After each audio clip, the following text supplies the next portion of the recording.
Hello అందరికీ, అందరు ఎలా ఉన్నారు? ఈరోజు కాకరకాయ ఫ్రై చేస్తున్నానండి. కర్రీ కోసం ముందుగా స్టవ్ ఆన్ చేసి ప్యాన్ పెట్టి ఆయిల్ వేసుకుందాం.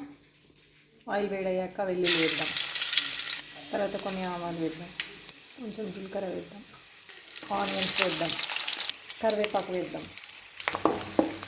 బాగా కలుపుకోవాలి. ఆనియన్స్ బాగా వేగనిసిన అవసరం లేదండి, ఎందుకంటే కాకరకాయలు కూడా వేపుకుంటాం కాబట్టి అవి కూడా వేగిపోతాయి.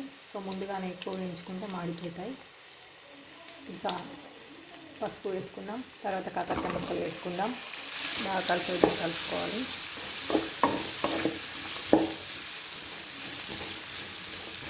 వీటిని రంగు మారే వరకు వేయించుకోవాలండి. టేస్ట్కి సరిపడే సాల్ట్ వేసుకోవాలండి.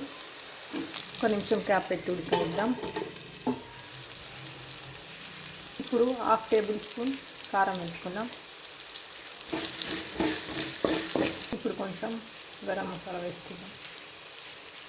అంతేనండి, కాకరకాయ ఫ్రై రెడీ అయింది. ఈ వీడియో మీకు నచ్చినట్లయితే లైక్ చేయండి, షేర్ చేయండి, నా ఛానల్ను సబ్స్క్రైబ్ చేసుకోండి. Thank you friends, thanks for watching my video.